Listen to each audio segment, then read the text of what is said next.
こんにちは、粟田洋介です。絵を描きたいんだけど、何を描こうかな。そういう風に迷って、よし、これを描こうって言って、絵を描いて、どんどん絵を描き続けるんですけど、また少し経つと、何を描こうかなってまた迷ってしまう。その繰り返しって結構あると思います。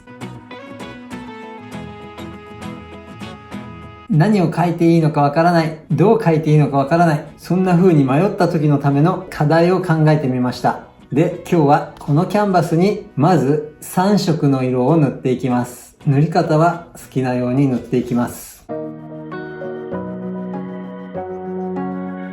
最初に3色の色を塗った段階で塗りながら色で形ができてきます。形かもしれないし、模様かもしれないし、絵の最初の構図っていうのができてきます。何か一つ形ができると、そのことが何かをどんどん連想させてくれて、どういう風に描きたいっていうアイデアが自然と湧いてくるものです。何を描いていいのかわからないとか、どうしていいのかわからないっていう、その迷いをぶち壊すために、まずは色を塗るというわけです。そして3色も塗っていけば、どんな風に描こうっていうモードに入っていくっていうわけです。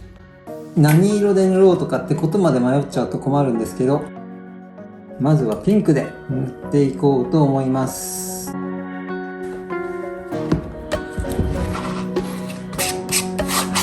このキャンバスを縦にしようか横にしようかっていうのもあると思うんですけど、ちょっとこういう風に置いてあったので、置いてあったように塗っていきます。どういう風に塗ろうかっていうのも塗りながら考えます。なんかこれいいな。2色目は紫を足して、これは筆でこの辺を塗ってきます。なんかね、最初に塗った時に形がこういう風にピンクの形ができたので、次どういう風に塗るっていうのを思いつきやすくなりますよね。描く前にどんな風に描くっていうのをちょっと考えてたんですが、このパレットナイフでピンクをこういう風に塗ってたら、みるみるうちに思いがけない形ができてきたので、紫でピンクの形を囲む感じで塗っていっています。紫で塗っちゃおうかな。3色目はこの白で塗っていきます。ここの元の色が白だったので、白で塗りたくなったんです。白なんですが、塗っていくとこうピンクが混ざってくると思います。ちょっとこれを木にします。木を描こうと思います。色が混ざっているのを利用します。あとはこれを乾かします。とりあえず3色の色をキャンバスに塗りました。そして次は3つのモチーフを描いていきます。今日の課題は、まず3つの色をキャンバスに塗って、そして3つのモチーフを描いていく、そういう課題です。最初の3つの色を塗る段階で、絵のなんとなくの構成を考えていきます。そして3つのモチーフを描きながら絵を仕上げていきます。3つのモチーフ以外に模様を描いてもいいし、それ以外のモチーフを足してもいいし、付け加えたいだけ付け加えます。でも3つの色と3つのモチーフは必ず使うっていう感じで絵を描いていきます。そうすることによって何を描いていいのかわからないっていう問題が解決しますよね。で、次は3つのモチーフなんですが、私はこの3色目の色で木を描き始めています。この木っていうのが1つのモチーフになるので、あと2つモチーフを付け加えます。いつものように猫の絵でも描こうかな。こんな風に猫に囲まれながら絵を描いているので、猫の絵を描かないとね。で、ちょっと今は木にちょっと描き足していきます。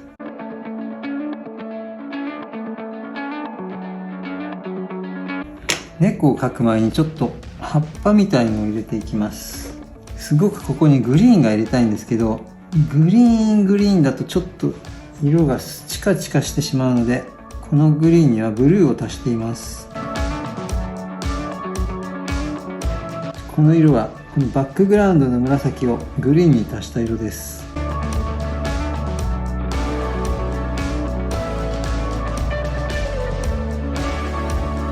ここにこんな感じで葉っぱみたいのを入れました。2つ目のモチーフは葉っぱです。結構私は猫の絵を多く描いてるんですけど、1枚、2枚、100枚、200枚、1000枚って描いてるうちに、猫だけ描いてたんじゃ全部同じ絵に見えてきちゃって、それじゃ大量生産になって、ちっともクリエイティブじゃないんですよね。私は一枚一枚クリエイティブな絵を描きたいので、一枚一枚同じ猫の絵でも全然違う絵が描きたいんです。なのでそのバリエーションを考えるっていうのは結構大変で、そこでいつも工夫をしています。そしてこういう風に描こうっていうパターンもこれだけ何枚も描いてると同じようなパターンっていうのが出てくるんですけど、このモチーフとかの感じとかが違うと違う絵になるんですよね。そして今日の3つの色、3つのモチーフってこんな感じで描くのは役立っているような気がします。こういう風になってくると、こういう風に描こうっていうアイデアがいろいろ湧き出てきます。では最後、ちょっと猫の絵を描いて仕上げていこうと思います。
こんな感じの絵が完成しました。タイトルは木の上の親子です。親子の猫が木の上にいるんですけど、これはどういう絵で、この猫が何をしているのか、何を考えているのか、ここはどこなのか。そういったことの答えは私は設定していません。なぜなら私は見る人に好きなように考えて想像して楽しんでいただけたらなぁと思うからです。そんなわけで今日は最初に何を書こうかとか、どういう風に書こうとかっていう風に迷ったりした時、そういった時のスタートアップの書くアイディアですね。3つの色で最初色を塗っていく。そうすることによって絵の構図ができていくわけですね。そして3つぐらいのモチーフがあると、なんとなく絵が出来上がるということで、何を描こうとかどういう風な絵を描こうっていうアイディアが出来上がって、最初迷ってるっていうのは頭が硬いわけですから、色を塗りながらだんだん頭が柔らかくなってきて、勝手に想像力が働いて、勝手に絵が描けるってわけですね。どうしようって考えてる時ってすごく意識してって感じなんですけど、想像力が働く時っていうのはあんまり考えてっていうことをあんまりっていうか全然意識しないで、頭を使っている感覚がない、そんな感じの時、想像力っていうのが働いてるので、やってみる、色を塗ってみる、3色使ってみるっていうことで想像力が働くっていうわけです。で、何のモチーフにしようかなっていうのは結構意識して考えることだったりもします。私の場合はですけど、何を書くっていうのは情報を思い出したりとか、何を書こうって意識するわけですね。そうすると頭が硬くなっちゃうんですけど、3つぐらいのモチーフがあれば、この絵も木と葉っぱと猫っていう3つのモチーフだけで絵が完成しています。もちろんもっとたくさんのモチーフを描きたければどんどん書き込んじゃってもいいし、色だって最初3色使ってたのを4色、5色、100色、200色ってね、どんどん書き足していっちゃってもいいんですけど、最初のスタートアップっていうのに3色ぐらいの色で使って3つぐらいのモチーフがあると絵ができちゃうっていうことで、3つの色、3つのモチーフっていう感じで絵を描くってわけですね。そしていつもと違う絵が描きたいとか、違うバリエーション、たくさんのバリエーションで絵が描きたいって、そう考えるときも、たくさんのバリエーションで絵を描かなければならないって考えちゃうと、頭が硬くなって意識して何にも描けなくなったり、いつもと同じような絵を描いちゃう。そんな感じになっちゃうわけですね。だけど、そこもあんまり意識しないで描くと、いつもと似たような絵でもなんか違う絵ができたりとか、そういう風になると思うんですけど、でもそれもうまくいかないときは、3つのモチーフの中にいつも使わないモチーフを入れてみる。例えば私は猫の絵をよく描くんですけど、猫の絵プラスなんか違うものを2つぐらい入れるっていうことで違う絵になるし、この木だって木の描き方とかを変えるとまた違う絵になるし、あとは色とかもいつもと違う色を使うとか、そういった感じでバリエーションっていうのもこの描き方をするとできてくるっていうわけです。まずは絵を描いちゃう。それが一番大事だと思っています。もしも私と同じようなことでそういう風に迷ったりとか考えちゃったりする場合は、この3つの色と3つのモチーフの方法を試してみてください。こういうことやってても、また時間が経つと、また何を描こうかなとか、どう描こうかなとかね、いつもと同じだなとかって迷う時ってもう繰り返し来ちゃうんですけど、その度にこういった方法を使ったりとか、また私も違う方法を考えたらまた動画にして絵を描いていこうと思うので、よかったらまた見てください。というわけで、今回の動画は以上です。この動画が良かったと思った方は、いいねやチャンネル登録、それから動画の感想などもコメントで教えていただけると嬉しいです。最後までご覧いただきありがとうございます。また次回お目にかかりましょう。さようなら。